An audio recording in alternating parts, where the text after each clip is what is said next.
Why is it always the same guys that hang out here early? What are you guys doing, man? You should be out like getting tacos or something. Go refill that cup of coffee, and I will see you guys back here in a few minutes.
Hello everyone, how y'all doing? Welcome to our Tactical Tuesday live stream. I'm gonna raise that camera just a little bit for you guys. So hey, y'all like that intro? My son did that. My son, nice little college grad, everything, right? He's been editing a lot of our videos. He's like, hey Dad, I want you to put on your kit and run around the backyard.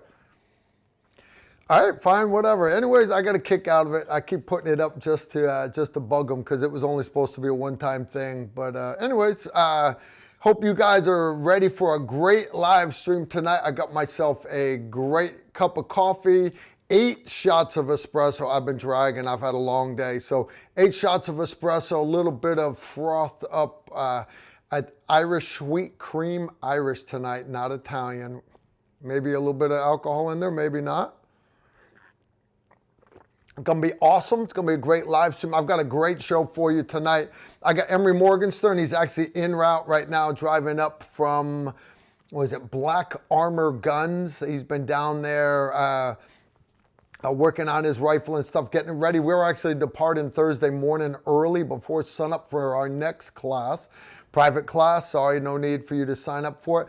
But we got our sponsor here again, Venture Surplus. Guys, it's good stuff. I appreciate them sponsoring us again. Here's the deal, right? I'm like, hey guys, you need to keep doing this because Venture Surplus, I like Venture Surplus. You haven't checked them out yet, guys. Their motto is Venture brings the Army Surplus store to your door. What is it? VentureSurplus.com. Go there. It is like a military surplus store, except you don't have to go into it and all the musty smell and everything. But they got everything. You want a whoopee. You want all the military cold weather gear. I was just cruising their website. Like they've got for my nods, they've got the sacrificial lenses for the front, the demister ones for the back. Emery just walked in. They've got all kinds of great stuff. The arms for your night vision. If you're not a night vision guy, they've got everything else too. So totally badass. I'm excited to have Venture Surplus sponsoring us. Emery's tossing in a piece of Nicorette gum because he knows he's not allowed to smoke in the man room. He can smoke outside, but that's not going to help him here at all. Emery, how was your trip? Howdy. So this is the part where I'm going to ask you guys if you can hear me okay. I'm not spiking too bad here. Emery, your chair's right here. I got you a mic.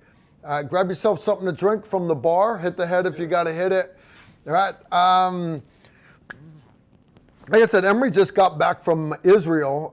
He was over there. I will let him tell you all about that. But he came back in time for me and Emery to run our last public class of the year, and that was our high-risk travel course. And it's one of my favorite courses to teach. Lots of great information. You just never know. You could be out on vacation and anything could happen, right? For example, the second day of the class, first day of the class, they got crushed. Tennessee got crushed by tornadoes. Literally within just, I think the bad tornado was 7 miles from the classroom.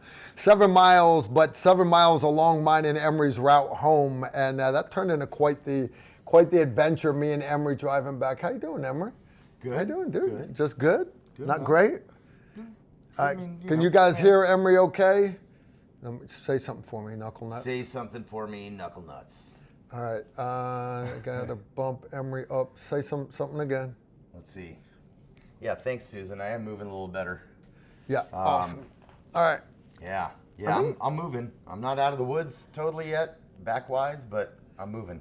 Awesome. Ready to do some more shooting. That's what we're doing when we leave Thursday. We are gonna hook up with the Texas A&M Corps Cadets Marksmanship Team down at Tier 1 Group outside of Memphis. And we've got some great stuff for them. We're gonna make some explosive door charges. We got a couple flashbangs for them. Emery's gonna do one-man CQB. We'll do some team CQB. We're gonna run them on the computerized Rogers range. Range 4 has been converted into what's called the Mid-South Killer. It's all hydraulic steel that pops up. You move from vehicle to vehicle, fighting facade.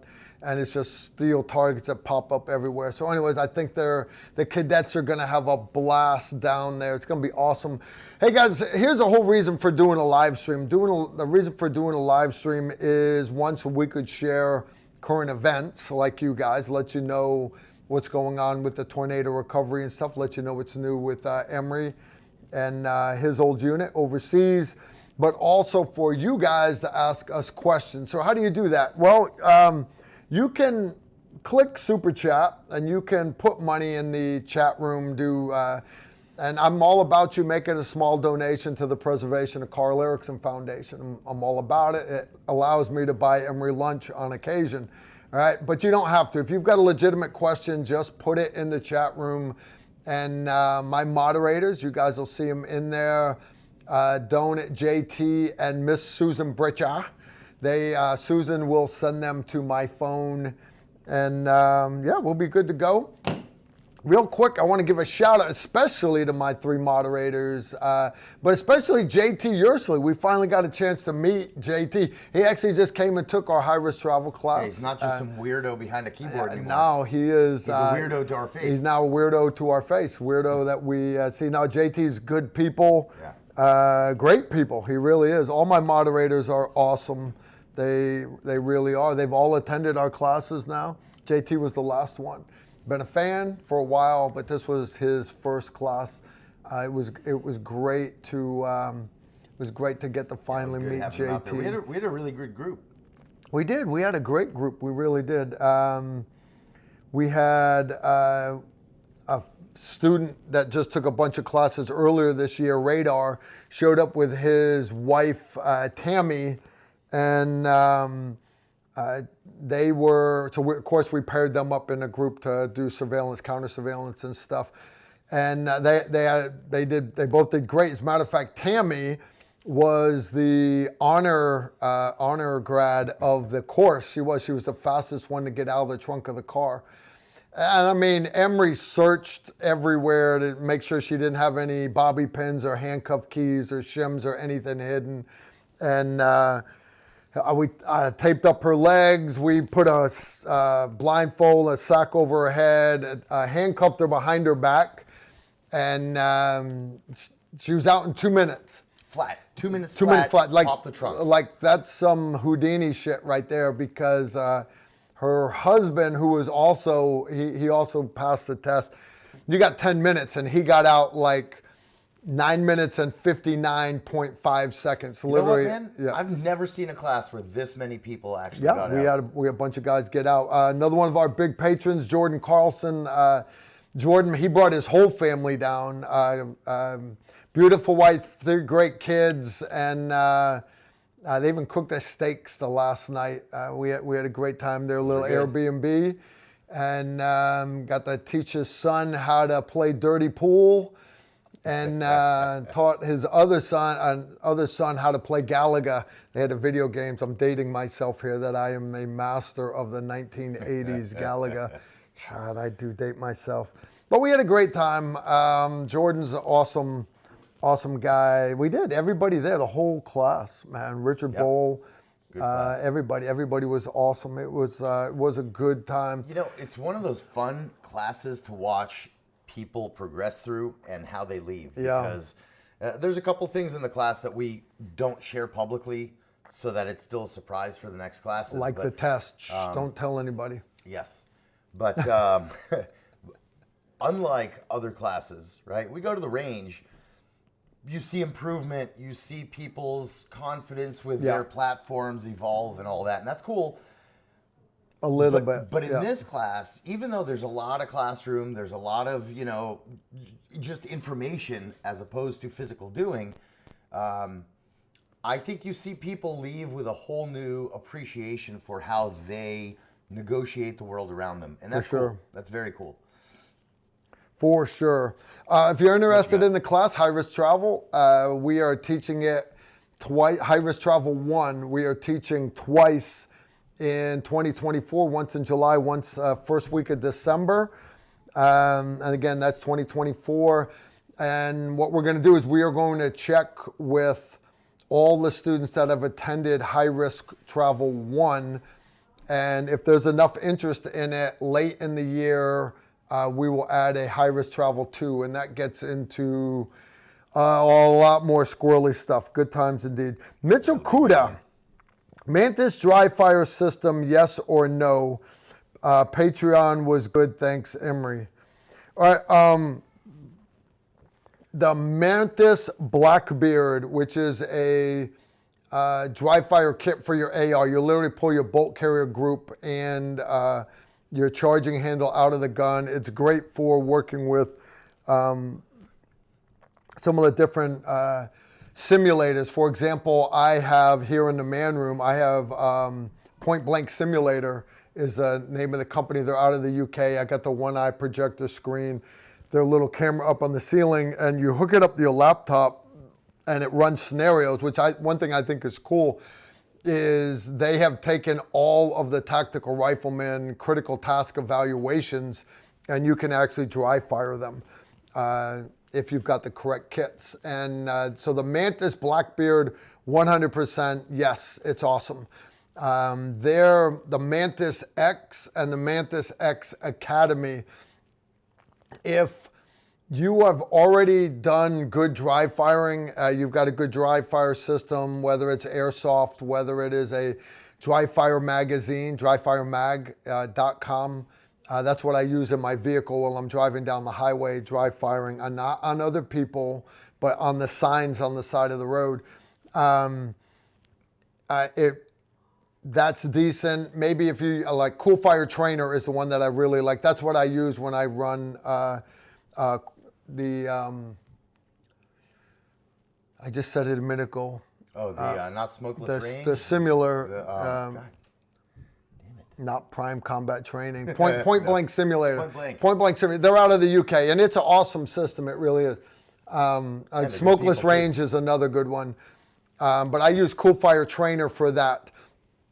If you're dry firing and you have plateaued, you're not getting any better, and you want to smooth out the fine lines on your pistol, or you want to smooth out the fine lines with your rifle as far as, like, let's say you're doing multi-target indexing, target on the right, target on the left, and then back and forth. And what the advantage of the Mantis X system is it allows you to go back after the fact and see your movement of the gun, see exactly where the trigger broke. Did you yank it down? Okay. Did you move over? Did you go by the target and had to come back? Little things, especially if you're shooting 20 or 30 targets in a row, you don't remember what you did the first 18 bullets. You might remember the last 2, but it allows you to quickly identify. You just scroll through them real quick. You know, hey, I'm always making this same mistake. And they, literally, you can save hundredths of a second. That doesn't sound like much, but when you start looking at, especially competition shooting, difference between 4th place and 5th place might be 10, 20 seconds, all right? Because you've got a few pro shooters that go to all the matches, all right? But from 1st to 2nd place, literally at the end of the match, sometimes it's only a few hundredths of a second because these guys will shoot in a perfect run on every stage. And that's why you'll see them, like Geardoos, any latest and greatest optic or this or that, they will do anything to get a competitive edge over their buddy that shoots for the other company. And they will do anything to fine-tune things. So for a new shooter who's trying to master the basics, I'm not a big fan of pushing you to the Mantis X. For a serious shooter that seriously dry fires and is willing to put the time in and accept constructive criticism because the computer doesn't lie, then Mantis X, all about it. So I got a couple things about this to say. So I have both systems. I think they're tremendous. One of the things they've gotten a lot better about with the Mantis X is actually telling you some of the fixes in a way that's not just, okay, you pulled your trigger left or right or down or whatever, but they're actually giving you pointers like, hey, your grip is not tight enough and stuff like that. And so it's, they've gotten it down to a really good place. The two other little things are, one, be careful if you get one. And I'm all about it. I love these systems, but every tool has its use, right? Yep. And so it's very easy to get sucked into, I want that trigger pull to be perfect on this machine. Understand that, it's measuring tiny, tiny, tiny little motions. Mm-hmm. And so it's very easy to go down that rabbit hole and just get stuck on this thing when really you can be working on other things you're not as good at. And so don't just get stuck on trying to perfect just the one thing. That's that. Another thing, I don't know if you know this, Carl, about Mantis X, but our friend Rawson Christoph has actually, for a while now, been working with them on... I did not know that. ...incorporating some of his stuff into their their training academy, very so cool, to speak. Very cool. So, yeah, good stuff. Good stuff. All right, next one's from Without Further Ado. Are either of you gents affected or set off by war movies, especially the newer, more realistic ones? I don't know what you mean by affected or set off. One thing I will say is when the towers fell, I was actually out with Sue LaRue doing a live fire sniper shot in the Cassidy Mount site on Fort Campbell, full ghillie suit and everything. And by that afternoon, we already knew we were going to Afghanistan, and I had all my desert gear because we're fifth group, but fifth group responsible for the Middle East, but we're also responsible for the Horn of Africa and all the stands. So that's our area of responsibility, Afghanistan. So we knew we were going to Afghanistan. So I got all my kit laid out on the driveway because it's all desert colored, and I'm out there with different shades of, different darker shades of brown, spray painting all my gear. And my neighbor right next door, Buck. Buck is an old World War II vet, like no shit, World War II vet. Buck comes over and he's like, I guess you're going overseas. And I'm like, yeah, actually, you've been watching news? He's like, yeah, I've been watching news. I bring Buck up because Buck made the D-Day landing. He was a wire rat. His job was to run comma wire. He was on the second wave. So when he landed his landing craft, he actually had a general on his landing craft. The beachhead was completely secured already. And so you guys ever go to like Myrtle Beach or Panama City, the Gulf of Mexico, right? It's the ocean. You ever been out in the ocean, if it's before noon, maybe you got a Bloody Mary, or if it's afternoon, maybe you got a Bloody Mary or two, and you ever accidentally spill it in the Gulf of Mexico, it's gone immediately, right? And that's I accidentally stepped on a shell once and spilt like a $20 drink, and it was gone. It was immediately gone. All that bright red was gone. So Buck told me when he did the D-Day landing, now remember, he's on the second wave, the beach was already secured. He said when they got off the landing craft, the water was still red. Now I want that to sink in. How much blood do you have to pour into the ocean there so that with all the waves going back and forth, and then the boats going back out to get the next load of guys, how much blood has to be in it, right? Buck will tell you he never fired his M1 carbine the entire war. The only time it was fired, it was after the ceasefire. Some drunk Frenchman grabbed it and shot it up in the air. That was the only time his gun was ever shot. He carried one spare 20-round mag. That was it. The reason why I'm saying this is to give you Buck's background. Buck was not a steely-eyed killer. He's never taken out a sentry with a Fairbairn Sykes dagger. He's just Buck. Buck was awesome. May he rest in peace. I learned so much from that guy. Buck told me that when he went, because you guys all have seen Saving Ryan's Privates. No, that was that porn. That was a good one. Saving Private Ryan. You guys have all seen the movie, right? And it's a decent movie. Spielberg did a good job on that movie. Did a very good job on it. I saw it, but I actually asked Buck. I'm like, hey, Buck, did you see Saving Private Ryan? You know, is it accurate? And he's like, I had to get up and leave when they hit the beach. You guys understand that's the first 5 minutes of the movie.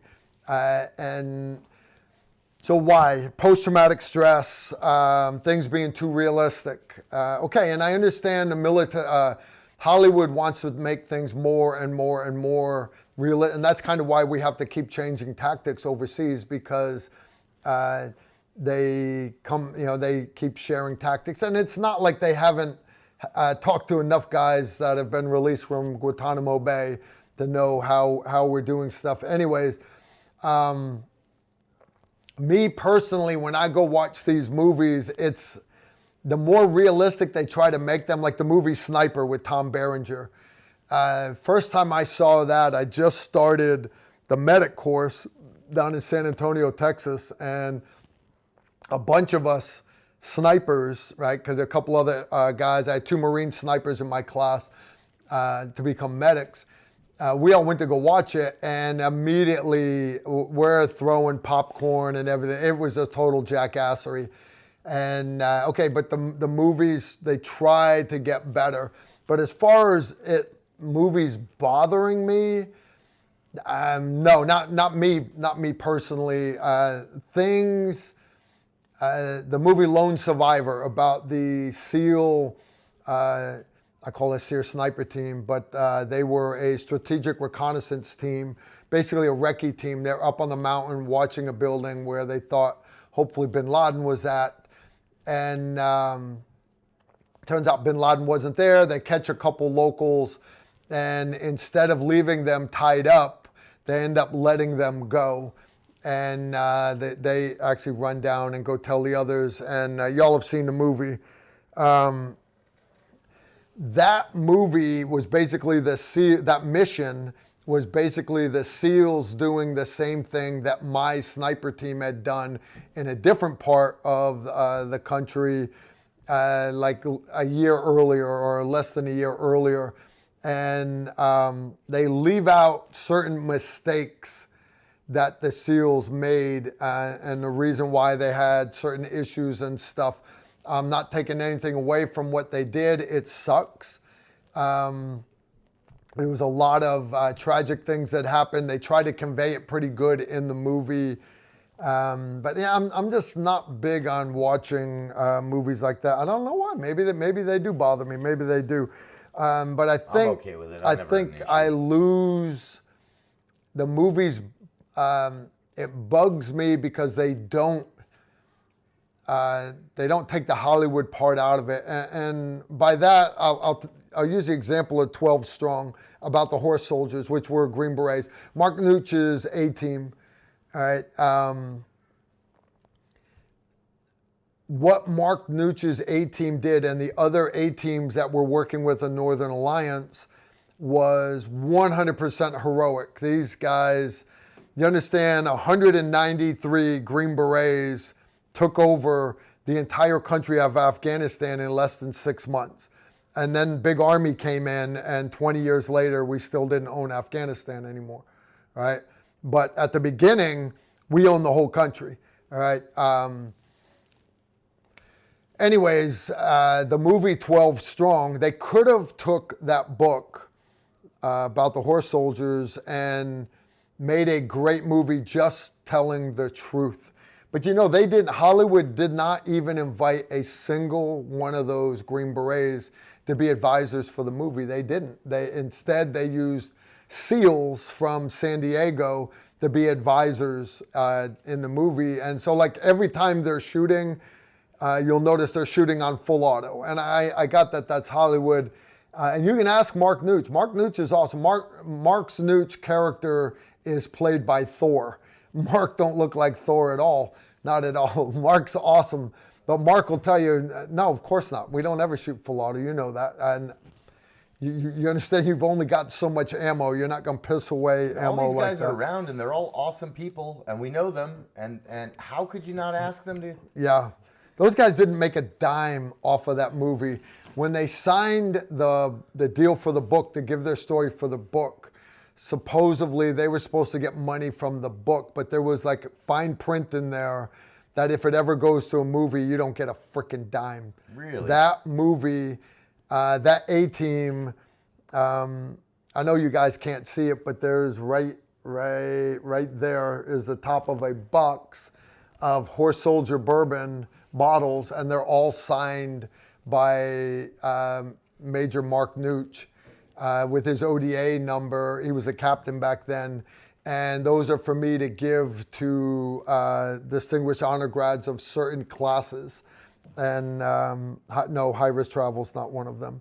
Right. Yeah, you know, it is what, can we get a little more volume on Emery's mic, please? All right. Check. No, you're just, nothing. He's got that Brillo pad in the way. I dialed you up. You'll be all right, Emery. You'll be all right. We'll see if that improves it. Okay. Any better? I hope you guys can hear Emery better. Yeah, Hollywood just, but that's okay. That's okay. I understand. What bothers me is they make a living portraying guys with guns, and then they want to the very next day say that guns should be illegal. Yeah. Yeah. Yeah, see, to me, I don't know. Movies like that, I think they don't hit any sort of real feeling with me because they're never real. You know what I mean? It doesn't feel like, oh my God, it puts me back there. And if it did, I'd be happy. All right, next question from Ghost Anime on the same subject. Mantis, Blackbeard, or a 22 conversion kit, which would you pick? 100% Mantis Blackbeard. Here's why. December. All right. I always invite guys to come over and shoot on Sundays after church. Now, nobody comes in the winter because they're all retired now. It's snow outside, not right now, but there will be. When it's a total downpour, freezing rain, stuff, even I don't like to go. I still make myself go out and do some shooting, but there are times where you just can't go out. You can't go shoot in your backyard. A lot of you live in suburbia, and even 22s, you shouldn't be shooting 20. All it takes is one bad neighbor to report you and you're screwed. I can shoot 5.56. I do shoot 50 cal from my house. All right. But I have one, I have one 22 conversion kit for an AR, and then I have a 22 setup with AR furniture on it. It's actually based off of a Ruger 1022. But honestly, I don't use it. I really don't. The Mantis Blackbeard allows you to work with all these other computer programs, but it also allows you to dry fire. You understand you can use it in your hotel room. If you're going and taking a combat mastery, which is used to be just a test. Combat mastery course, which basically we teach you how to master each given skill by breaking that skill into subtasks. You know you're going to be shooting all these tests over and over and over again. You understand you can go back to your hotel room and you can dry fire the test because you already have the task condition standards given to you in the pistol carbine course. I don't try to hide the test from anybody. All right. By the way, let me add a thing to the Blackbeard thing. Yep. Correct me if I'm wrong here. I think there's two versions. The one I have, you can, with a little pen on the actual little bolt piece, you can have a visible laser or IR laser. Even if I'm just dry firing, not doing, I don't have the simulator thing, but I keep it on the IR. And the reason is because, for most of the time, the reason is using a laser, and you're looking for where you're hitting on that wall or on the target, and it draws your eye not necessarily to where it needs to be. And so what I try to do is I have focus one red, on one green. So I try to focus on where my red dot or my reticle is when that trigger breaks, as opposed to looking for a dot on the wall. And that would be my little tip with the Blackbeard. I have one that has a red laser. I have one that has a green laser. The green laser does not work with certain computer programs, for example, Point Blank Simulator. So if you're looking to buy one, IR works great. It actually works better with IR. I didn't know they had an IR one, but my green one will not work, which is okay. I know you can get the Blackbeard now with the Mantis X in it, the tracking system, or the Blackbeard cheaper without the Mantis X system in it. And you're just using it for dry firing then. Good stuff indeed. More questions coming in. More questions. All right. Thank you, Susan, for sending these to us. All right. Lieutenant Aldo, the Apache Rain of the Bastards. All right, so this is Ray Craddock. Hi, Carl. Did you ever do missions with former acting SecDef Chris Miller? There you go. Was 06 with 5th Special Forces Group. I told that Miller was there at one time while I was at 5th Group. But you understand, once you get past captain, you're not going out on any ops. The exception of that is a SIF company. If you're doing a full company hit, then you might have the major and the sergeant major out there. But full company hits are not done very often. They're usually one troop hit, maybe 2 troops hitting, in which case you'll have a ground force commander and a ground force sergeant major. That's not the company sergeant major or the company commander at all. So basically, once they get above captain, you're flying a desk. All right, that's like it or not, they're flying a desk. Miller, I've heard good things about Miller, but I don't know. I heard I don't know. I got guys that talk great about Miller. Randy Worth, for example, talks great about Miller. Pete Jones talks great about Miller, but then they'll tell you, I don't know what happened to him when he went up there. So I don't know. Ed P. Emery, comma. I probably didn't spell that right. No, it's a I-M, not a E-M. That right. Question. Why didn't the people of Israel have any weapons with them on the time of they were so close to the border? Do you want to elaborate? I do want to elaborate. Okay. This is a topic that's near and dear to my heart. I mean, this specific topic.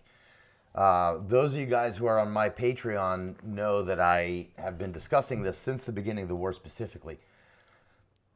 In Israel, up until this war, it's kind of gone back and forth to a degree, but there is no Second Amendment. You can, as a civilian, get a weapon, but you have to get licensed. You have to get approved for it. It's almost like New York City, right? Like, you're probably not going to get approved, and when you do, it's just a pistol. You can't just go out and buy an AR and slap your Blackbeard into it. This is something I have always tried to fight against in Israel, and now since the beginning of the war, they're kind of doing a lot with it. It's still just pistols, but let me make this point, and the whole internet needs to know this. There were a few houses in the various towns that were assaulted that day on October 7th where they had guns in the house.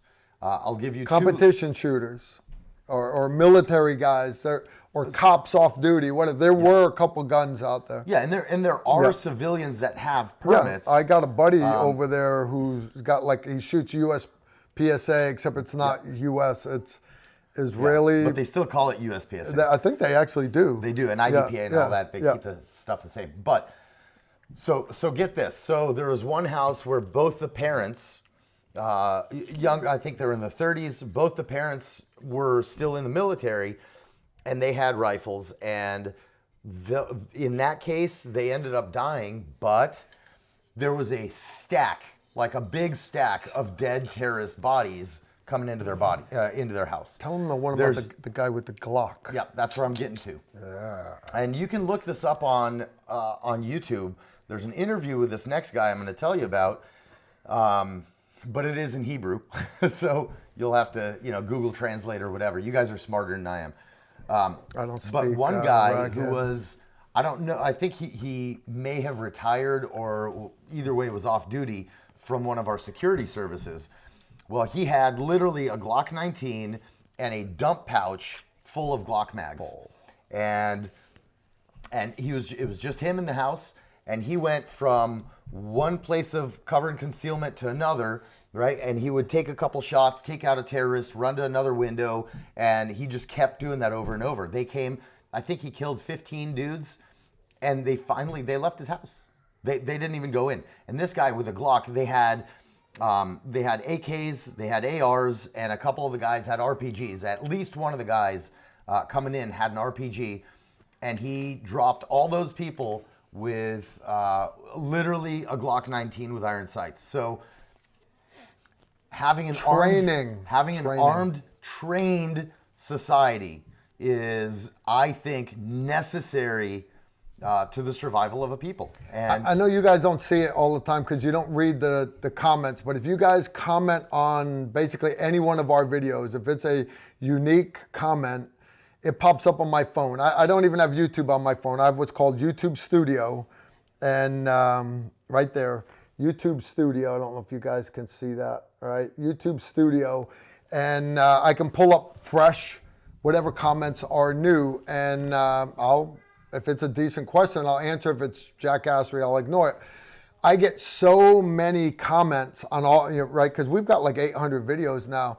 Comments from everybody across Europe and Israel and everywhere. And all these foreigners are like, America, please do not give up your First and Second Amendment, especially your Second Amendment, because once it's gone, you're never getting it back. And the rest of the world, a lot of them think y'all are nutbags for owning all your guns. If you're having to put body armor in a kid's backpack, you're in the wrong country, according to them. All right. I just want to get rid of the nutbags here, but they all are like, America's the last beacon of hope out there. It really is. So, vote, guys. Vote. And we cannot lose the Second Amendment. We cannot lose that. No, I think we need to get up and make a lot more noise. Matter of fact, if any of you guys are watching that are the YouTube legal 2A type of YouTube people that we follow, keep doing your stuff. Please get it out there even more. And you guys that are not those YouTubers, get it out even more. Your voices need to be heard. And right now, for anybody who doesn't understand, the war in Israel is not, Hamas and Israel are having a tiff over there. This is something global. It's part of a much, much, much bigger picture. And it already is affecting here, and people who don't understand that, like, something happens over there and within 20 minutes, there's 50,000 people together on a street protesting for Hamas. That doesn't happen organically. That's not like 50,000 people read the news and all of a sudden they're out there, right? These are things that are organized, they're funded, and this is part of a global effort to undermine America and the whole West. And where this starts, we've said this for years. We the people are the first responders. The cops are the second responders. And I'm not shitting on the cops. I love the cops. We train cops. We absolutely support law enforcement, but they're just not going to be there before you are, by definition. No. And we are the first line of defense. Yep. Period. I want to say hi to John Mon and his blushing bride. The John Mon house. The preacher. The Mon household is doing movie night. They're watching Emery-san. By the way, hey, John, I did bring you what you asked for. That's awesome. But it's a long story. I brought you what you asked for. I'll give it to you in a couple weeks. All right. Of course, Ray Craddock had to chime in about Miller twisting his ankle coming off the bird. And during the initial invasion, that's why Colonel Mulholland, the actual group commander, ended up going in with the super team. Remember, an A team is only supposed to have a captain on it. The group commander went across Afghanistan during the initial invasion as commander of that A team, which is hilarious because we were down in Kandahar doing ops with Task Force Dagger and, Task Force K-Bar. We had a Navy Commodore and we had the Dutch and we had Dutch Delta there. We had the Kiwis. And everybody in rolls the couple Humvees of Green Berets. Okay, no big deal.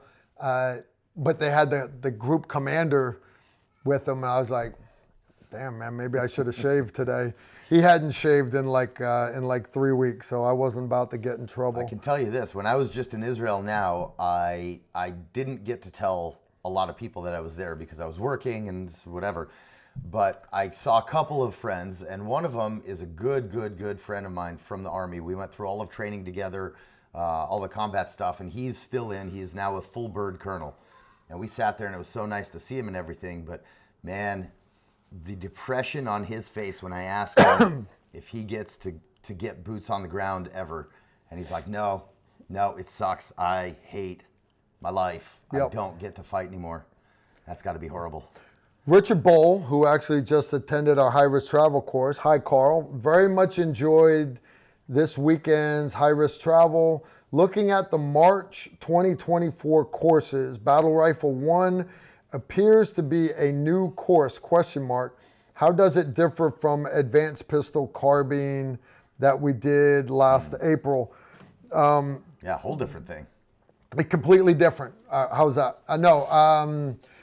Combat Pistol 101 starts with the basics, right? The basic, it's not a basic shooting course. It is our introductory to combat shooting.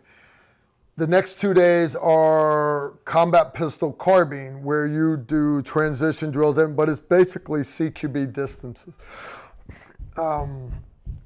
Build off of that. We usually put Carbine Zero Mastery in there because a lot of people don't know how to zero their guns. And that gets you data all the way out to 300-400 meters. You get your point blank zero, and then you get your holdovers out to 300 and out to 400. That's a 1-day course. And then you do Advanced Pistol Carbine, 2-day course that builds off of Combat Pistol Carbine. It still has a night shoot on the first night. And I got Jamie Gap. Look at all the gristle on that forearm right there. Gristle. Gristle. I was here, and then Peanut wanted to see Daddy on TV. So. Okay. So anyways, Advanced Pistol Carbine builds off of Pistol Carbine and is geared at basically CQB distances, close quarters battle distances. You shoot out to 200, but 90%, 95% of your shooting is done 25 meters and in. We do shooting around barricades, shooting around vehicles. Rich Bowl, you know that. You attended it last year. What Battle Rifle 1 is, now you guys understand an M4 carbine and a AK-47 are both assault rifles. And I know you guys don't like to hear that. It's not an assault rifle. You're going to break the internet. Here's the deal, guys. I'm not politically correct. I'm just correct. All right. By definition, all right, an assault rifle is a select fire weapon that fires an intermediate cartridge. In other words, the M16 does not shoot a pistol cartridge like an MP5. It shoots a bigger bullet than a pistol, but it shoots a smaller bullet than a battle rifle being the M14 or the M1 Garand. Those were both battle rifles, all right? So the M16 or the M4 carbine, whatever it is, those are assault rifles. They are made for assaulting buildings, all right? Can you shoot out on a modern battlefield with them? Of course you can, of course. But my point, though, is everybody does pew-pew with these things. You go to all these shooting courses And most of the time, guys are shooting at 3 meters, 5 meters, like well within pistol distances, and they're feeling good about themselves because they're kicking ass. They're doing great stuff. They're passing all tests. I'm all about that. I was in a hostage rescue unit, and we mastered our assault rifles, our pistols, okay?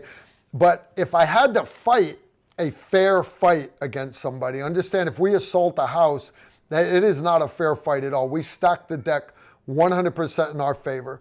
We watch the plates with Predator drones. We put blocking positions out. We've got sniper overwatch, explosive breaching, surprise, speed, violence of action. It's never a fair fight. You don't do a fair fight. But if I had to do a fair fight, I don't know, Ukrainians against the Russians, the Germans in World War II against the Allies, the Chinese against the Taiwanese army there. You don't want to fight at pistol distances. You do not. You want to fight at your maximum effective range. And what I mean by that is the M4, okay, I mentioned my point blank zero is 200 meters. We get you guys data out at 400 meters. Okay, cool. If you know for a fact you can hit a head-sized target at 300 meters and the bad guys can't, why would you let them get within 25 meters? Why don't you keep them past 200 as long as you can? Because then you have the advantage. Take any advantage that you can. So, but understand, if you put steel plates out, these guys that go out to these precision rifle matches and stuff, if you go out to a military pop-up range, they're big targets, 40-inch tall Iron Maidens, guys will be getting their hits out to 500-600 meters. That's not realistic.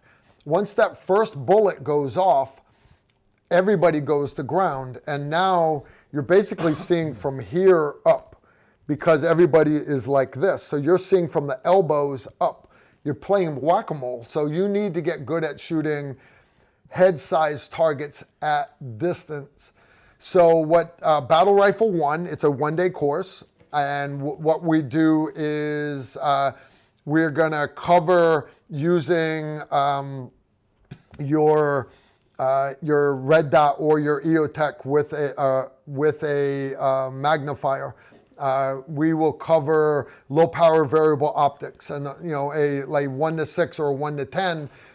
80% of the time or more, you're going to be using it on 1X. But when the time comes to shoot at distance, everybody cheats and moves it ahead of time. So a lot of the drills are targets in close with targets further out, and we're going to talk about shooting on a countdown as a team. You're going to be doing team stuff. We're going to be talking about suppressive fire and having somebody designated as your automatic rifleman. You won't be shooting automatic, but if you've got 3 or 4 friends and you've got one guy that, hey man, you're responsible for suppressive fire, you understand that support weapon, if he just puts a bipod and a drum on that gun, he is getting a lot more rounds on target. We're also going to talk about having a designated rifleman, designated marksman. So while everyone is running their regular carbines, all right, and don't get me wrong, you can show up with an M14 if you want, but the intent is bring that Steyr AUG, bring that AR-15, bring that AK, bring that 300 Black, whatever, bring whatever you want. I want you to fight with the gun that you're going to be fighting with the optics you're going to be fighting with. But nobody, I started looking around and nobody had courses that went from 100 to 300 meters. This course is going to go from, and you'll have some in-close stuff, but for the most part, it is 50 to 300 meters and a lot, including moving, shooting from barricades. And, I would say, oh, I can shoot from a barricade. Okay, you can, but have you ever tried it at distance? Because if you're shooting prone, very stable at 300 meters, let's say you're shooting 55 grain, your group is that big.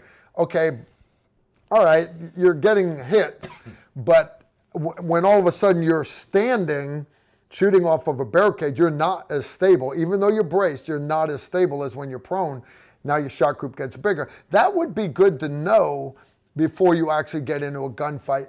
So at that distance. So anyways, you're going to learn, you're going to get a big slice of humble pie right off the bat.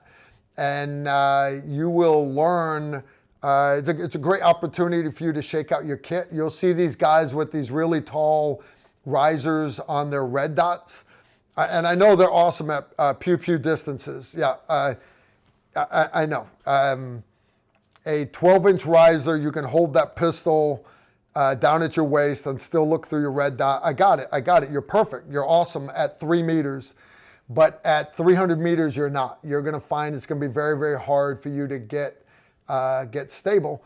So anyways, Battle Rifle 1 and then Battle Rifle 2 builds off of that. But yeah, Battle Rifle 1 is a new course for the Tactical Rifleman calendar. It is March in Texas, April in Tennessee, and then a couple times in the fall in Tennessee also. It's going to be a good course, guys. It's going to be a really good course. Anything to add on it? On the battle rifle? Yeah, man. I mean, I don't have a lot to add, but I think it is the natural progression from the regular courses that we always run, right? Your pistol carbine and all that, where you establish kind of the term where, the muscle memory for a lot of the just the basic mechanics, yeah. High ready, low ready, moving around, a little bit of teamwork in the advanced. And in the normal courses, we go out to 100 meters, but this is really taking it to that outdoor level as opposed to that more urban kind of setting in terms of distances. I think it's a ball, total ball. So let's see what else. All right, got John Mon spamming the hell out of me. Tell Amory thanks. Looking forward to seeing you guys. John, I'm trying to run a live stream. Thank you for commenting. Thank you. Now, guys, we have guys that show up with low power variable optics to our combat pistol carbine. Now, understand, like I said, most of this is CQB distances, and you can do CQB with a low power variable optic, but you're not going to keep up with EOTech. You're just not. You're not going to keep up with EOTech up close. Yeah. Up close. But and you guys have heard me say it before. If I had to have one rifle to last me forever, not knowing where I'm going, right? If I'm driving across the U.S., could I be at CQB distances? Possible, but more likely than not, driving across Oklahoma, there's not a lot of CQB in Oklahoma. So you need to be able to stretch out at distance. So if I could only have one rifle, I would run a low power variable optic. And this course, Battle Rifle 1, and there's a reason why SOCOM bought all these low power variable optics. There's a reason why the Army is buying all these low power variable optics. There's a reason why the Marine Corps is buying all these low power variable optics. Instead of buying ACOGs, think about how many guns had ACOGs on them back in the day, all right? All those ACOGs, they wouldn't have sold a single one of them if at the time there were reliable low power variable optics that held the zero and were tough enough, all right? That's just the truth. That's just the truth. The Marine Corps went heavy on ACOGs because they saw the value of having even a little bit of magnification, even in military operations in urban terrain. In other words, not inside the building, but around buildings, across the desert, across the jungle, across wherever. The ACOG, a little bit of magnification, gave you a great advantage. But back then, low power variable optics just were not robust enough. They weren't. They were not. There have been great leaps and bounds in the technology of low power variable optics. Matter of fact, today I was just on the phone. Let me go back to my calls today so I don't get his name wrong. Not Sid Jordan. Brian Jeep guy. Nope. Okay. I guess I can't remember the guy's name. Anyways, it was one of the head military guy for Vortex.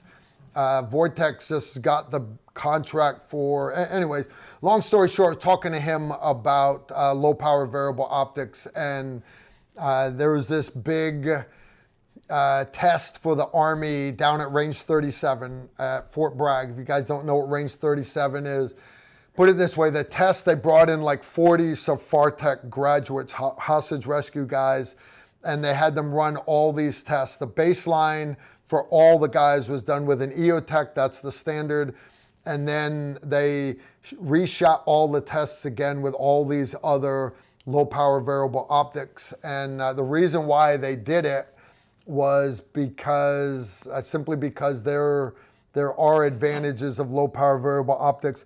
Where those advantages are gonna show up are not at a combat pistol carbine course. They're not. Matter of fact, if you know you're doing CQB, that is not the tool of choice. But battle rifle one, on a battle rifle, you want the ability to go from you want 1X for sure. You're always going to want 1X. But having the ability to go to 6X it gives you such a big advantage. Do you need 10X? Hold on. Let's discuss this a second, because everybody always gets stuck on the shooting bit, right? But another awesome thing that having an LPVO gives you, outside of just pulling the trigger, is recognition, right? So if I'm looking out at a field and I'm like, dude, Carl, what's that little round thing over there? Is that a head of somebody laying down or whatever? Being able to crank it up and go, yep, that's a head, or nope, that's a rock or a stump. That's a huge thing that LPVOs give you. The downsides are weight, and now you have to get your eye relief perfect, right? So that translates to time as well. Time, not necessarily accuracy at very close distances, but it does translate into time, into getting your optic into your optic. So. Lieutenant Aldo, the Apache Rain of the Bastards. Hi, Carl. Is the new TR gas piston ready for consumer purchase? It is not. Here's the deal on it, though. No, because I appreciate you guys asking, because we just did another revamp on it. And again, we're not pulling the trigger on it yet, but for those of you that don't know, I just got an update today from another guy who's trying to get his Tier 1 rifle from Tactical Edge. And he got his rifle, its serial number, I want to say 193. And I've only been, I made my commission off of like the first 100 rifles. So this guy, Bobby put the wrong, screwed him on the muzzle brake, put a stock trigger in it instead of the dry fire trigger that, anyway, and it took 2 years for this poor guy to get his gun. If you guys have not got your Tier 1 rifle yet, I apologize. If I had known Tactical Edge was going to screw everybody over, I would not have done business with them. So I have completely cut ties with them. He owes me so much freaking money.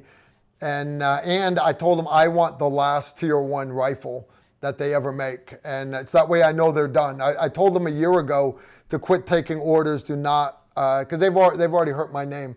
That said, it was my rifle, the first few, at least. It's an awesome rifle, still the best. Well, that's the problem. It's such a good gun. Oh, it's such a good gun. But this one that this guy got, it's got a mil-spec trigger in it, and it's just got a regular flash hider, not one threaded to take a surefire suppressor.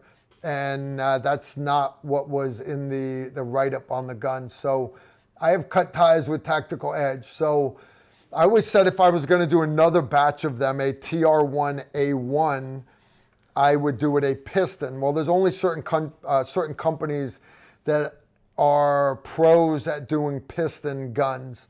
And not a lot of people actually make the piston part of it. Yeah. And that's been a real big bottleneck in the last few years, is getting the piston.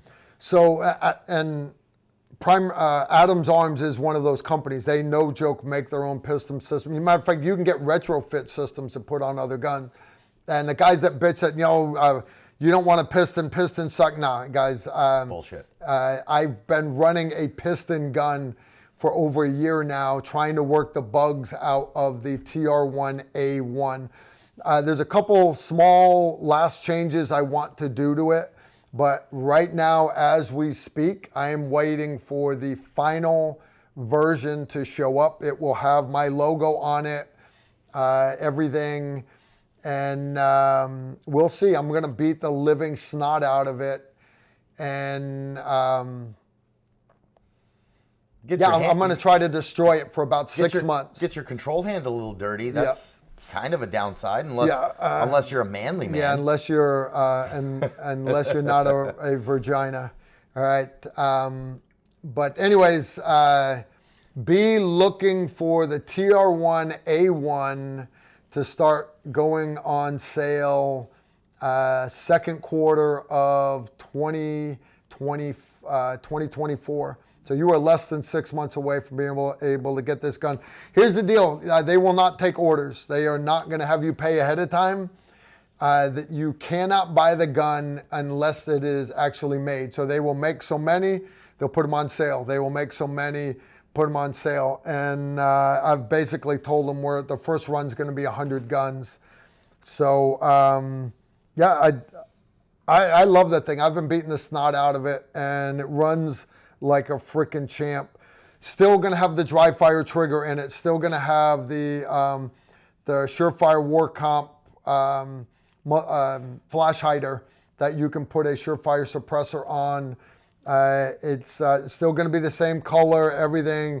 Magpul furniture on it. The same backup iron sights that I want. Still M-lock. Everything that I liked about the other gun, it will have.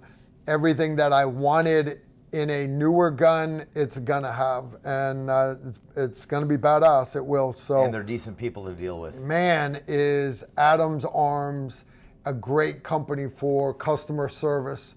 Holy cow! It's really, really is amazing the difference between the two companies. If I had known, guys, I apologize if you've been given the runaround by Tactical Edge, Emery, Z Durham, we're sorry because we did not know that this guy was going to come out of his skin and wind up being a 54-inch tall pile of human feces. Agreed. All right, Big Fezzig, is Emery doing specific PT, physical therapy for his back? Yes, I'm starting. First of all, Big Fezzig, how you doing, brother? How are your tires? Thought I forgot, didn't you? He was at the last high risk travel. Yep. So we talked about you getting 2 flat tires, leaving the parking lot. I am starting to do PT. That's one of the things that the surgeon was telling me. I got to go get some epidural shots into my spine, and that's probably going to happen after Christmas. And PT is the other side of that. And yeah, I'm starting to do what I have now, what I've been instructed so far. And apparently PT is the most important thing because I got to, we all know, how to work abs, how to work pecs, blah, blah, blah, all that bullshit. But apparently what I have to do now is build up those little accessory muscles. Yeah, little like your tenderloins, if you will, and all those little muscles on the inside of your spine there. To build them up around the injury because the injury is not going to go away. I blew up a disc. It's not a bulged disc. It's gone. It's done. And so, it is what it is. All right, Philip Wilson, Susan, comma. What's up, Phil? TR released a video about Emery's Sapper knife. However, they are out of stock. Any ETA on availability? Yeah. TCAL knives. TCAL knives. When they coming out? So that video came out a little bit after we kind of planned it. But the other thing is those knives went live and within 3 days they were gone. And we did a batch of 100. Well, the next batch is a batch of 400. And I apologize for the timing. That's on me. No, it's actually on me because if I had known the knives, when are they coming out? January? They already came out. the second batch. The next batch, I gotta talk to Tim. I thought he said online taking orders in January. Well, so that's the thing. So that's what I'm getting to is Tim does pre-orders for those, and Tim's such an honest, awesome dude. I totally love Tim. We'll have to have him on sometime. But you know, and like for me, he's like, hey, look, let me do pre-orders so I can start getting you know, your cut or whatever. And I refuse because of what happened with Tactical Edge. And so I don't like the pre-order thing myself. I wouldn't work that way, mainly because I'm not organized enough to run something like that. But they should be coming out this spring at the latest, at the very latest. But I'll tell you what, I'll talk to Tim tomorrow. We'll have an answer for you. In the next couple months to, you know, 3-ish months, they should be coming out, and with the little tweaks we made in between. If I had known we were a month away from taking orders or knives coming out, I would have delayed the video, because we filmed that video in July. Ago. No, it was whenever that tornado thing was. All right, remember? so that was February. We filmed that video in February. We filmed some more B-roll for it in July. I remember burying the mine out in my yard out here. You see Emery with the knife digging up the mine. We had to bury it and then watered it down and then left it for a couple days to settle. Yeah. That's my M21 anti-tank mine. That's not real. It's a training mine. Guys, you understand how much the ATF watches YouTube. Yeah, I have so much stuff, but it's all demilled. You know, the 9-banger has been expended. They're training mines. There's no live mines here. God, I know my house is getting raided. I just hope they call ahead. I'll make them coffee. Right. You know, I'm like, but they won't. They'd be stupid. They'll end up breaching my door. I'll have to fix it. And I'm like, guys, go look. Go just put everything back when you're done. All right, go look at everything. Go check it out. When you got questions, ask me. All right. Guys, is this really you in this picture? Yeah, it's really me. It's really me. Last thing about this knife, I do want to apologize for the mess I've made with the timing, and we will get those knives back out. Yes, we will. But I do want to thank you guys for loving on it, and we'll get you some. Donovan Piercy, Emery, what plates are you currently running in your kit? Excellent question, Donovan. Right now, it's funny because this has been a topic of discussion between Carl and I all week. I won't get into all the details, but I'm setting up a plate carrier now for a purpose. Right? Any guesses? So right now, what I have in there is the Dayton Armor. That's plates, super light Dayton Armor ones. And I have a behind each one of those plates, I have soft armor to fill the gap because those plates are so damn thin. So skinny, it's so thin, yeah. But those plates are a 3+, I want to say, ish, equivalent to 3+, which is awesome. But for my purpose, did we get the package, by the way? No, package hasn't come in yet, but those 2 plates that you shot are at the shed. You should have brought them over. I should have. But those plates in the video that we did from CPE that came out a little while ago. Yeah, about a month ago, we put up a video with Emery shooting these new plates from CPE. Holland? CPE, Finland. From Finland. CPE is a company. Those are the plates Emery's going to be running because they're light-ish, but they stopped everything. Those things were all badass. Armor-piercing incendiary stuff. Yeah, I was surprised how well they stopped them. Yeah, so those are definitely going in my plate carrier as soon as they arrive because I have to have, for my purpose right now, level 4s that are multi-hit and hopefully light. And they are now, as of like this week, they are available for y'all to purchase on tacticshop.com. Tacticshop.com. And you know what? They're half the price of the other plates that we love. Half the price. Dayton Armor's plates are expensive. Awesome. They're nice. They're awesome. They're lightweight. Super good. Philip Wilson asked, Susan, please ask Carl about the status of the Tactical Rifleman Battle Belt Kit. What he means by kit, guys, is you can already go to atstacticalgear.com, atstacticalgear.com, and they've got all the pouches and stuff that me and Emery run on our stuff. Randy's war belt, Z Durham's war belt, everybody's war belt, plate carriers, all that stuff. You guys were like, Carl, the latest hotness, everybody's running a thinner belt with an inner belt and an outer belt instead of the big padded one. I'm like, yeah, I know that's the latest hotness. That's what I used to run back in the day. And then I went to the padded one because it's just more comfortable for always taking on and off all the time. So anyways, I went back to that. I'm like, hey, look, and I was talking to Jimmy Bonner about it. And he's like, hey, Carl, why don't we do another one for the guys that want the inner or outer? So anyways, we've been going back and forth. About a year ago, we finalized the belt. I got the belt the way that I wanted it. You can buy that if you go to atstacticalgear.com. You can get the Tactical Rifleman war belt. All right. That said, we've been talking about it again for a year now that you guys, a lot of you wanted, hey, Carl, we want turnkey. So we are putting together a kit. It will have the pistol pouches with the Kydex inserts in them. It'll have the 2 carbine pouches. They're actually AK pouches. The reason why I run AK pouches just slightly wider than a 5.56 pouch. So you can get it in and out quick, but it also allows me to run AK mags if I'm running an AK. It comes with a dump pouch. It comes with the medical pouch at the small of the back that Velcros off. You just hit the fast-stick buckle, it Velcros off. It will also come with a tourniquet pouch on the front.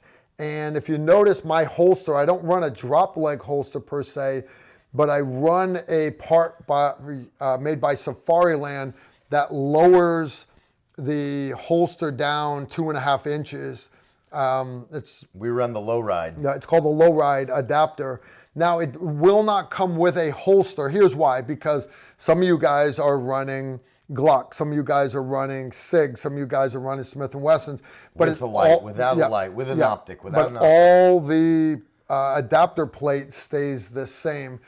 So I just talked to Jimmy Bonner earlier this week. I was dropping off my son's hat to get the patch sewn for him to jump into Normandy. We're World War II uniforms when we go over there in June. I got to pick one up still. Yeah, it sucks to be Emery. Yeah, it's got to shave and everything. That's not happening. I'll do a mohawk. I've seen that mug with no hair on it. That's an ugly motherfucker right there. Whew. Anyways, there's a reason he tries to cover that shit up. It's bulletproof. Yeah, something.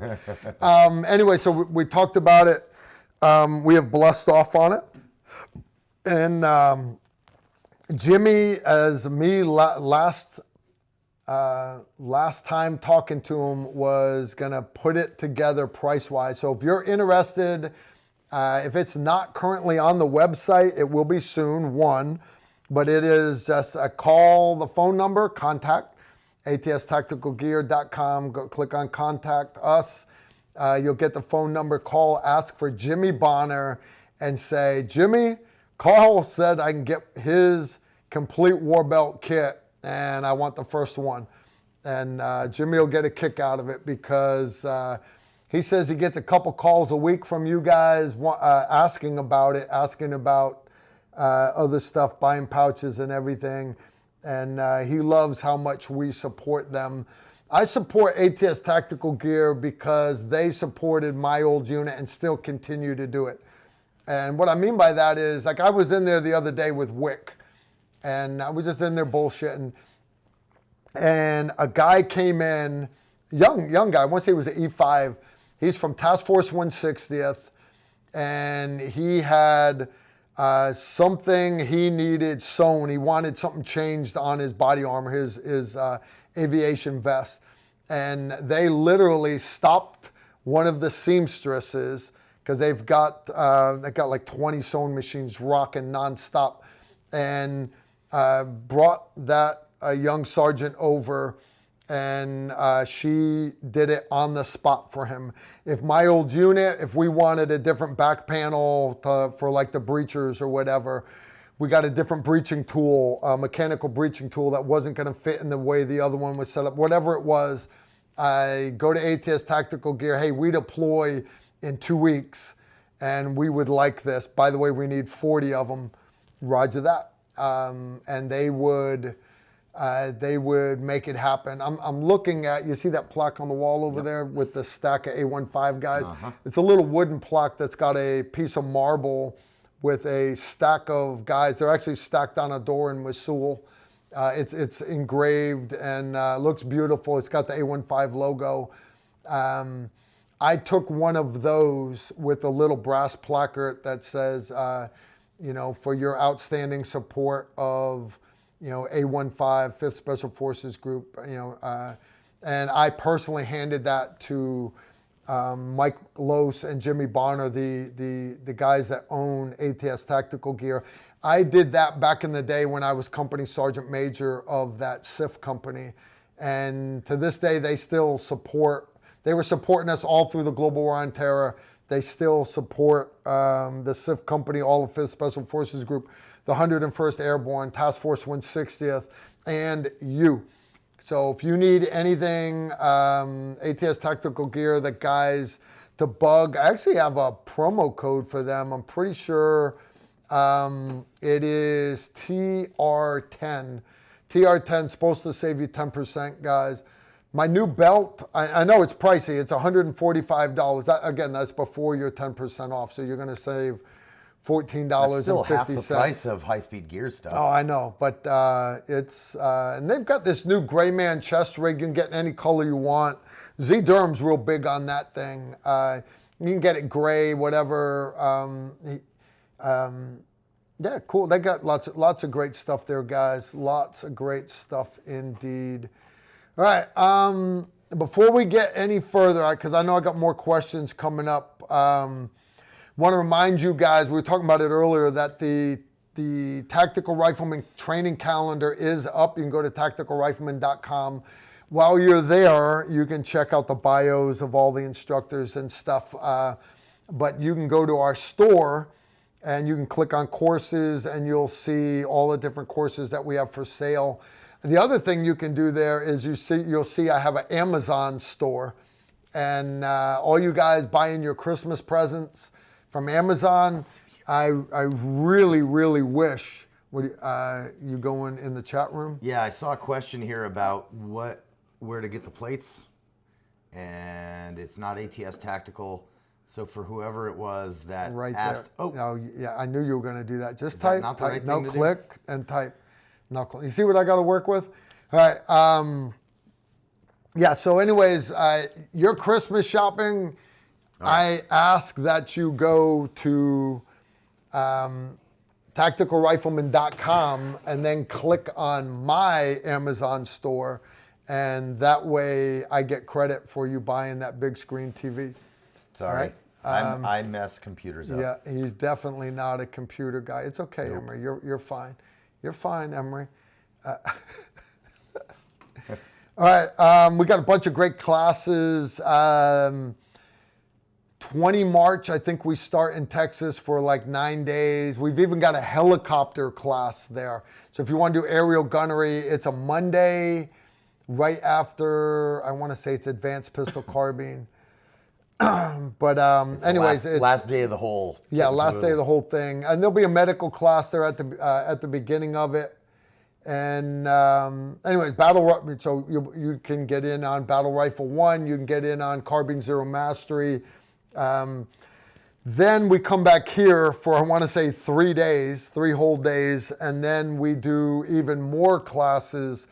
That's the beginning of April, right back here in Tennessee. We're actually in Kentucky right now, but the range is in Tennessee. And then more classes again in April. May, we are doing classes. There's a big survival summit going on out in North Carolina where all these survival instructors are coming in. So people that want to do mountain readiness is putting it on. and Chris Weatherman, all these other survival. Sularoo is going to be there. There's going to be all these survival guys are going to be there. I don't know if Alan Kay went last year. He did, and well, if Is I he have gonna anything go to this do year? with it, Alan's going to be there. Okay. We are going to be there doing like 1 hour seminars all day long. The 3 days of that course, ours don't cost. You just pay one fee for the whole 3 days for all the classes. You sign up for whichever seminar you want. But after that, when everybody leaves, me and Emery, since we're already in North Carolina, there's a range there. I think we're doing 6 days of shooting classes there, including gunrunner pistol, which I know a lot of you guys were wanting to do, but also high-risk concealed carry, which is not get you your concealed carry permit. That's a piece of paper dealing with legal that varies from state to state. This is you learning how to shoot from a concealed carry holster with your concealed carry firearm, and it's a lot of great stuff in it. We do all kinds of fun stuff in that class that you probably didn't think about. It's not just drawing from the no, holster. not at all, not at all. From there, me and Emery, we are out of here. I mentioned I'm bringing my son. I'm bringing Jordan Carlson. I'm bringing Leif LeBlanc. I'm bringing Chris. What's Chris's last name? Smith. Chris Smith. I'm bringing David Duenas. I am bringing Command Sergeant Major Rick Lamb. I'm also bringing Kyle Lamb and his brother, from Black Hawk Down, from Viking Tactical. We are all going to go jump into Normandy for the 80th anniversary of the D-Day invasion. And that's going to be a hell of a plane ride right there. I'm going to be jump master, and I've got Kyle Lamb and Sergeant Major Rick Lamb and Emery and my son all on the same stick. It's gonna be, man, that's gonna be a train wreck, right? That's badass. Man, I'm gonna put you guys out like 10 minutes early. It's gonna be awesome. We're gonna make it realistic. I'll probably have Rick Lamb like pulling me. Run faster, platoon. It's gonna be a good time. That gets us through June, July, high-risk travel again, but we also have low-light, no-light shooting. So those of you that wanted to get in on the night vision class, because we provide brand new PVS 14s, binos. If you're interested in getting nods, this is a chance for you to use them before you buy them. Brand new nods at the end of the class. You can, if you want to buy your set, you can buy your set at my price, not at the internet's price. So you're saving a shit ton of money. But the big thing is I just want you guys to train. And it's a great course. Plus, for those courses, they kind of handpick the nods they send us. Yeah, they were all good nods without a doubt. And we go, guys. We go over, and we're going to go over thermals versus PVS 14s. Like this is a PVS 14 here. This is a thermal monocular, and I have them on a bridge so you can use them both together. But they work completely different. They really do. And it's they both have pros and cons. So people that say, well, no, you don't need Gen 3 night vision. You just need a thermal. Thermals beat everything on the battlefield. That is so not true. There are pros and cons. Tell me with that when you have to look and find somebody through their window. Yeah, through their glass. Try that driving. Yeah, we'll see how that works out for you. But I drive with my thermals all the time. Yeah, you do. Uh-huh. No, I had a guy that swear to God that they can see through walls. And I'm like, dude, they can't even see through glass. Yes, they can.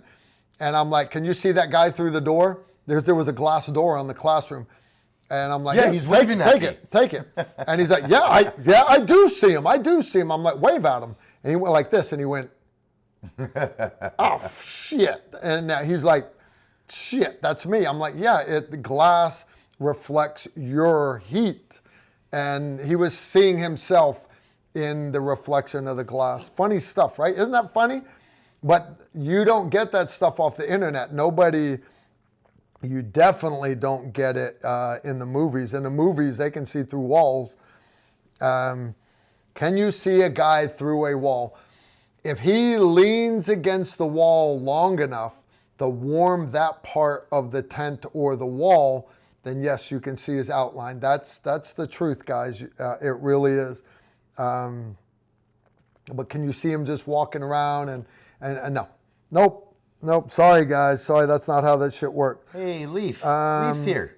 What's up, That's Leaf? awesome. Philip Wilson, Susan, serious question. Carl, can Patreon members get first dibs on order preference for the TR1A1 rifles? 1, yes.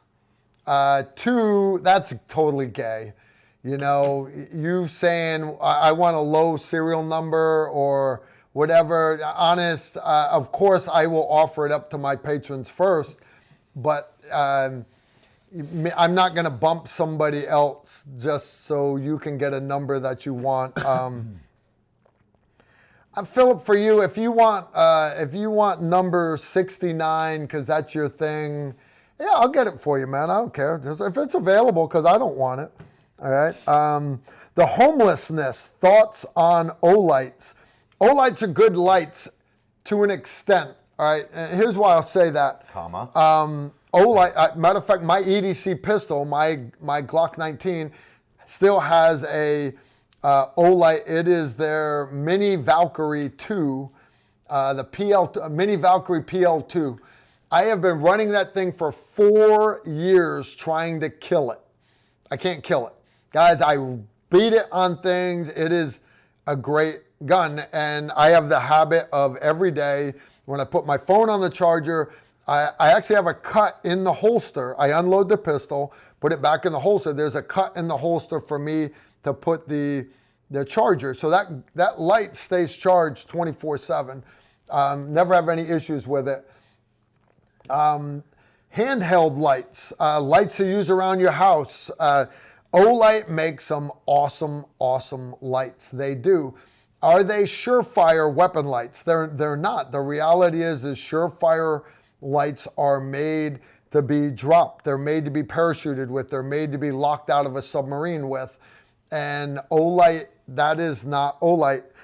But Olight is trying. And everybody bashes Olight for being Chinese made, a Chinese company. You're supporting the Chinese communist country. That is not true. All right. The headquarters is actually out of, I want to say, Taiwan or somewhere like that. The factory, yes, is in China, but the company itself is not owned by China. It doesn't matter, guys. My go-to-war guns all have surefires on them, but for the price of a surefire, I can get 5 Olights. So here's why, because everybody's like, well, Carl, you yell, you got to use surefire, but understand you were a tier 2 operator and you got everything given to you, all right? And you got to use the best of the best and taxpayers bought it for you. But a lot of us can't afford Smith & Bender scopes for our sniper rifles. A lot of us can't afford surefires for all of our pistols and rifles. So I looked around. I was like, what were people showing up at classes? The cops were showing up with Streamlights. Streamlight is a okay company. But a lot of you were showing up with Olights. You were. And I thought Olight was an Israeli company, to be honest with you. I thought Olight was Israeli. Israelis make some innovative stuff. They copy a lot of stuff, not any worse than the Russians or the Chinese, but they copy a lot of stuff. They're just not good at making stuff because it's a small country, all right? So a lot of your Israeli-made stuff, it's okay, but like a lot of their optics, I'm like, no, how about no? I don't have any Israeli-made optics. I don't care about pissing. Honesty is the best policy. Which you guys ones have know you I'm tried, honesty. though? There's some great ones. See, great ones. exactly that Yeah, loyalty, Meprolite? right? I ran a Meprolite. lot of that shit I don't in like the any Meprolites. I don't like a single Meprolite. Well, but it's okay again, to be wrong. I haven't It's okay to be wrong. used any here lately. Anyways, it turns out Olight. A lot of people were running Olight, so I'm like, let me take a look at them to do a video for guys that can't afford surefires. It's kind of like Primary Arms have come a long way. Holosun has come a long way in 10 years. They have. So I started looking at Olight, and some of their stuff is good. It really is good. Some of their stuff is innovative. Some of it is total junk. Now, so here's what I'll say. Their EDC, have around the house flashlights. You can get a Surefire handheld light for $200 and keep it in your master bedroom, and it'll be there and it'll last you the rest of your life. Okay. Or for the same price, you can get 10 Olights that are rechargeable and leave them plugged into the walls all over your house. So if the power all of a sudden goes out, you don't have to stumble into the master bedroom and find that Surefire and hope that the battery ain't dead. All right. Or you remember your grandmother, when the power would go out, you'd hear her walk into the kitchen, open the drawer, and you'd hear her shaking. She had 3 flashlights, and she'd turn it on and she'd shake it trying to get one that worked. She'd grab the next one, shake it, because the D batteries and C batteries, just if you left them in, they slow trickle drain. These Olights, I have them plugged in everywhere, all around the house. My father-in-law tripped and fell trying to get to the kitchen to get a flashlight out of the drawer. And I was like, I can't have a 70-year-old guy tripping and falling. I came back to my house, got 4 or 5 Olights and plugged them in right next to his bed, in the bathroom, in the living room, and in the kitchen, and didn't have to worry about it. So do I like Olight? I like Olight for certain things. I do. Sure, Streamlight. Streamlight has got some great lights out now that are competitive with Surefire on certain things. That even Streamlight has improved a lot. Me personally, I will always be loyal to Surefire because Surefire still does cutting edge stuff. They're still making any improvements that US SOCOM wants, and they always will. Their suppressor branch has grown leaps and bounds. Their flashlights are awesome. They make one that's called the Hellfire that we had mounted on the miniguns and the 50 cals. It's a badass light, slave to the vehicle electrical system. But yeah, no, I don't have any gripes with Olight. I really don't. Let me add a couple things to the Olight thing, because I have a few. The pistol Olights that I have, both the super little ones, what are they, the Valkyrie? And then I have one of the bigger ones that's like a TLR1. Yeah. It fits in the TLR1 holster. Those I've never had problems with. They've been awesome always. The rifle ones I always have problems with, and I've taken them off of all my rifles because I have problems with the pressure pad and the way it connects to the light. That magnetic thing. It's cool, but it's not great.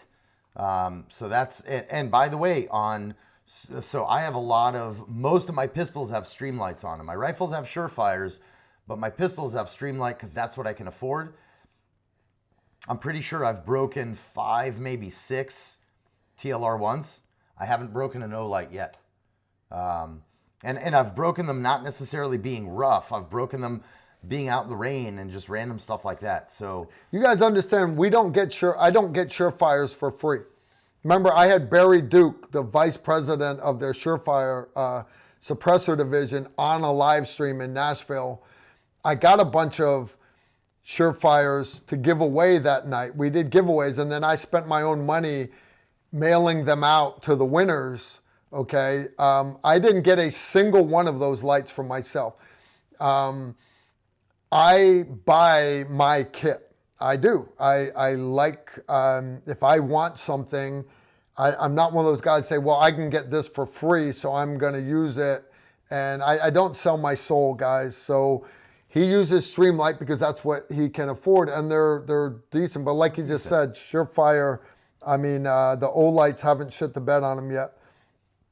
Leaf LeBlanc threw down $2. Looking forward to it, gents. Rangers lead the way. Leaf LeBlanc, he's in the chat room with you. He's going to jump with us into Normandy, and it's going to be glorious. Love Leaf. Kelsey Dotson. I like that prime jacket Emery is wearing. Does Emery have a website where we can purchase the pullover? Kelsey Dotson. So it's not on my website. These were kind of a custom run. But I'll tell you what, the person who makes these is a good friend of mine, and I'll get some more made. I'll get some made. I appreciate it. I'll get some made. I think they come in this gray and a black or something like that. I'm not good at that. I will give her a call tomorrow and see if I can have more made and some more hats. All right, guys, we are caught up, I believe. I want to give a shout out to that one friend whose favorite song is my favorite song. That's it. That's all I got. Lotion on its skin. Okay, second favorite song. Or it gets the hose again. Actually, if I told you what my favorite song was, you'd agree, but I'm not going to say it because it would negate the whole joke I just made. Yeah, okay. All right. American Patriot. When is Carl doing his Christmas gift video? I always get some great stuff from his list. The Hill People Gear Mountain Serape is one of my favorites. Here's the deal, guys. That video we usually film right at the end of October. We put it out in beginning November. Guys, you understand if you're just now starting your Christmas shopping, you're late in the game. And I know the last few weeks I've been telling you I need to do it. But I sat down with my son and we started making a list. And the reality is it's just too late for us to do. And here's why I say this, because me and Emery just got back from a class. I have flagged 39 emails for follow-up, okay? And I got to 2 of them today. 2, right? We leave again before the sun comes up on Thursday. We're not back till late Saturday. Sunday, by the way, you've got to go to church with me Sunday for breakfast. You don't have to sit through the sermon. Okay. He's going to talk about how I needed to exfoliate. He's going to talk about how the Jews killed Jesus or something. I don't know. No, my preacher, he's actually the local judge in town. Okay. He is. He's a great guy. Anyways, my church is having a big Christmas breakfast, and you're going to love it, man. So what you're saying is free food. Free food, exactly. That's how you get Emery in. You say free food. But right after that, start Monday again, me and Emery are back filming. And you understand, and then I got another trip up to Chicago to pick up my Jeep. Mm-hmm. I'm having a Dana 60 axle put in my Jeep. So, yeah, I will get caught up with everybody, phone calls and stuff when I drive up there to do that. But, guys, it's just too late. I don't have time to film it. I don't. So, the big thing that I would push the guys is those, like the Mountain Serape. I know you love your Mountain Serape. I love my Mountain Serape. But if you want something for yourself, you got to get the wife to get it, right? So tell her, if she still hasn't gotten you anything yet, you're so hard to buy for. I don't know what to get you. TacticalRifleman.com, and I get you a certificate for a class. Battle Rifle 1, Combat Pistol Carbine, Advanced Combat Pistol Carbine. Depending on what your budget is, she can do the whole 9 days straight. The helicopter, aerial gunnery, what you're literally shooting from a little bird. She buys you the class online, prints the certificate, the gift certificate for it, and she can put it in as big a box or as small as, I don't care if she rolls it up and puts it in your stocking. I don't care if she rolls it up and while you sleep, she puts it in your prison pocket. I don't care. I don't care if she gets a washing machine box and drops the piece of paper in the bottom of it and then wraps up the whole thing. That's what I would do. But because that's a big gift. So to me personally, I got classes in March and I don't have very many people signed up for them yet. So I'm scared. I really am scared because I know the economy sucks and it's Christmas, so everybody's buying gifts for other people. Okay, give the gift of training to other people. So that's what I would recommend. If I could do a holiday gift guide right now, I think it would be classes. I think it would be classes. So I know that's not the answer you wanted, but I started putting together the list of what things would I want, and it had a sexy water bottle on it that we saw Alan Kay had, and it's basically a French press water filter. The name of the company's Grail. And Greyl. Yeah, it's an awesome water bottle. I had Alan Kay give me a class on it. I was like, Roger that, done. I was so jealous. So that's what I bought for Christmas presents for all of my instructors. Don't tell Steve Holland and Randy that's what they're getting. I know they don't watch. So I already gave Emery his for. Steve likes his water bottle. Yeah, exactly. So I gave Emery's his on the first day of Hanukkah, or was it Kwanzaa? Which one did I give it to? I think we were talking about Kwanzaa. Was it Kwanzaa? Yeah. Maybe it was Hanukkah. Kwanzaa. My daughter said it was Hanukkah. Anyway, I've already given him his. I found out when Hanukkah was? I told him. I'm like, hey, Emery, today's first day of Hanukkah, and he just went, is it? Like, Emery, we love you. You know, we do. We love Emery. My family loves you. You understand? Emery is part of my family. He is. Right? Some families got good-looking people and not so good-looking people, but we balance out. We're the yin and the yang, and it's yo-yo, but it is what it is. I love Emery. No, seriously, guys, Emery has been a blessing in my life, and he is such a big part of the whole Tactical Rifleman family now, and I ask all my patrons. You know, everybody will tell you Emery's a big bunch here, a big contributing member of this team. This coffee is good. It really is. Yeah. All right. How far are we into this thing here? Wow. 8:42. We have done an hour and 42 minutes of verbal diarrhea, and I still have 200 people here. Y'all a bunch of nutbags, you really are. But I appreciate you hanging out with us. So real quick, because I don't have any current. I see another question. You have another one coming in. I got one more thing I want to talk about though. Is this? Did you guys like this past video? That was Emery's Sapper knife, by the way. And I apologize. I didn't know they were out of stock. This week's video. I got asked about Ranger School and immediately had post-traumatic stress because I caught frostbite on 4 toes.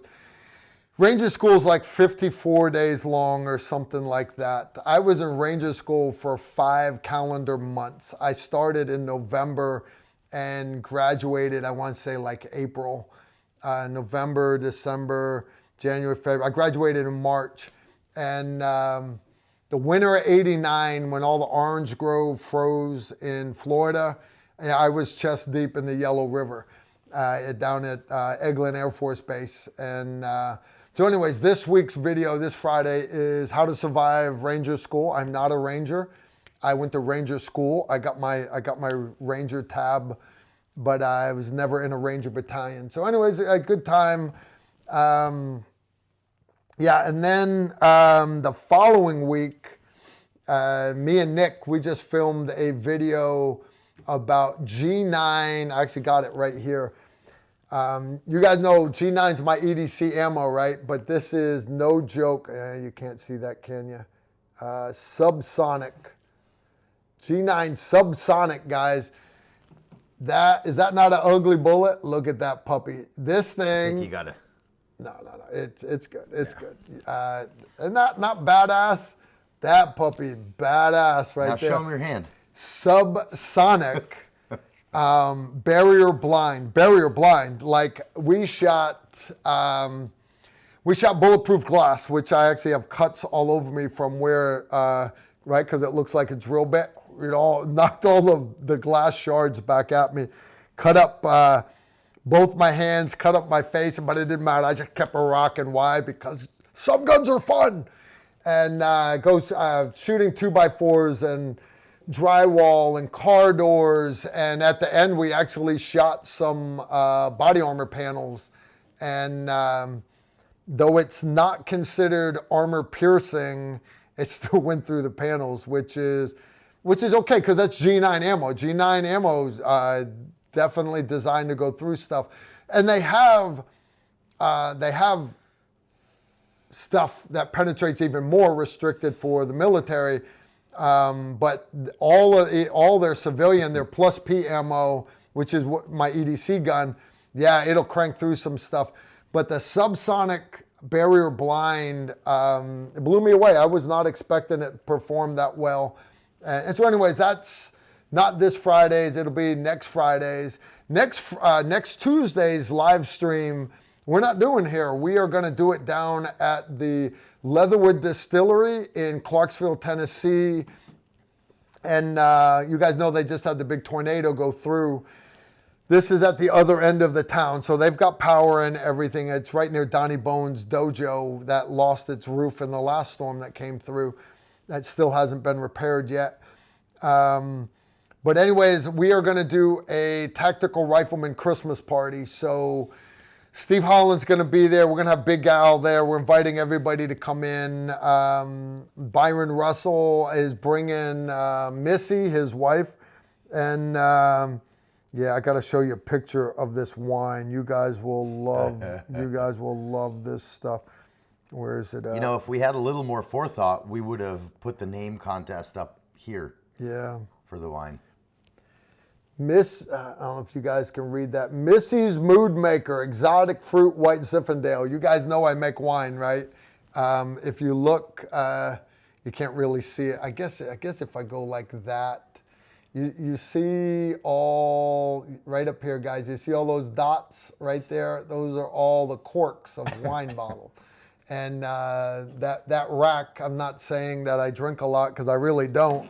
But we have a bunch of wine. Me and my Aunt Helen, we make homemade wine here on the hill. And Missy, Byron's wife, they're both awesome. Byron was the assault force sergeant major while I was the master sergeant for the sniper A team. He was the master sergeant for the assaulters. So we worked together for damn near a decade. We were together when the towers fell. We were together when we both went on to do bigger and better things. So anyways, his wife loved this one particular kind of wine because the chuggability factor is really, really high. I mean, you can pound a bottle of this stuff straight, which means Aunt Helen won't drink it because she likes to sip. So anyways, that stuff was bottled in 2018. We hadn't made it since then. So why not? So we got 25, I want to say 20, no, we got 26 and a half bottles worth. Me and Helen drank 1.5 bottles, bottling it. So we got 25 bottles with corks in them. And at the Christmas party, Missy don't know yet, but I'm going to give her a whole case of 12 bottles for Christmas. Good stuff. So anyways, and the reason why I'm saying this, it's going to be a good live stream. But if you guys are in the area, again, this is right outside Fort Campbell, Kentucky. You guys are more than welcome to show up. I would love to have you come to the Leatherwood Distillery. Again, we're going to do it 7 p.m. The place will probably open about 6. And we'll stay till we're done. And then I've got more classes the next day and some other gig going on. So it's going to be awesome. It's going to be a good time. I wanted to invite Sue LaRue. He's within striking distance, and except he's not. Sue is not home right now. I want to invite Chad Mormon. Can't invite Chad Mormon. He's not home right now. Want to invite Emery. Emery's got 3 classes that day. He's not coming. So far it's me and Steve Holland. And you. And you guys. So come keep me company. Otherwise, you guys are going to be listening to Steve Holland the whole time, talking about how awesome of a present he got from Carl. But shh, don't tell him what it is. Don't tell them what it is. I saw we had a couple more come in. Guys, we got just a couple minutes left. John Mon. Article you had, yep. Susan Britcher. She always sends us the best ones, Yeah, that's the one I saw. That's the one that you saw. All right. The next one. What is that one? We already did. Question. Question. Carl, is the D-ball on the market now? The same one you have? There's a bunch of D-balls on the market. The A2 has more of a flashlight illuminator, better for in the house. I didn't go with that one because I have a Surefire Scout Vampire on my rifle. That is a white light, but also IR. And the IR Surefire beats the hell out of any illuminator type IR. I actually just mounted mine on today, my D-ball. Did you? Is yours an A3? No, it's a D2. D2. So does that have the big fat illuminator? It's got the big fat illuminator because it's an LED as opposed to a laser. But what's cool about it, so it's got better for in the house for sure. Well, but you can adjust it. Yeah. And that's nice because you can, that beam on the IR light, you can get it real narrow. All the way narrow is kind of silly, but you can get it close to all the way narrow, and it'll go out to, they say, a couple hundred meters, whatever. But then you can get it nice and wide. It'll go out to like 30 degrees wide. If you're looking nice. CQB or around the house distances, that go with the D2. D2. The only problem so far that I'm having with the D2 is it's massive. But you save money. It's a little bit cheaper because it's LED based as opposed to laser in terms of the light. The lasers are the lasers. It's got both visible and IR. Mine's I want to say it's an A3. The illuminator is not mil strength, but it still allows me to see max ord of my bullet when I'm shooting like hogs and deer in the dark. Not that you're supposed to shoot deer in the dark. Hogs, let's rephrase that. When you're shooting hogs or steel targets of deer in the dark, you can actually see your bullet in the dark because the IR illuminator reflects off the back of that Sierra Match King bullet, and it allows you to see trace in the dark, just like a moth in the headlight of a car. It's easier to see trace in the dark with that than it is to see it during the day. That said, that is an active IR light source. So if the enemy has nods, they will see you. However, hogs don't have nods. Hogs have big purses and they push carts in the stores, but they don't have nods. They don't. All right. And then there are no steel silhouettes of deer that wear nods either. So I am safe. All right. I think we had one more right at the end. All right. Yep. All right. That one right there. Philip Wilson back with 5 bones. Thank you guys for everything. We need to hear the full Ranger School story. Guys, that's this Friday. It's long because I'm long-winded. You guys already know that. You understand I just talked for 2 hours and you guys are still sitting here. And you guys come back. That's why I love you, because my wife and my family, they won't talk to me for 2 hours. They won't. As soon as we get in a car for a long road trip, they immediately put those earbuds in and the head goes down into their phone. Why? They're Americans, right? That's what Americans do. We're all situationally aware. All right. I can't help it. I'm not politically correct, guys. I'm just correct. All right. So I tell you about surviving Ranger School, the different phases and stuff. I do not share all my vignettes of Ranger School. I will do that if after this one comes out, if my patrons still want to hear all the little stories, like Colonel Nightmare at Wig Mountain with the live ammo, of the Gulag, playing football in the Gulag, the story of my feet thawing out in the back of the ambulance on the way to see the flight surgeon. the final assault on Santa Rosa Island, where I got the honor grad go. Whatever it is, if you guys want to hear all those little vignettes, maybe I'll do that for story time with Carl. But first, I'll let you guys watch this one. You may be like, Carl, Ranger School, that's some boring stuff. We don't want to hear about it. All right. Last question, guys. Billy Heaton, Susan, can you ask Carl or Emery if he's ever made his own Kydex holsters or sheaths? Funny you should ask. Two answers to that. One, yes. I've asked, my big thing is I like to take, if I need a new holster, and because a lot of like knives come with nylon holsters, nylon scabbards, some pistols the same way. I will take a holster that doesn't fit a light perfect or doesn't fit a knife perfect.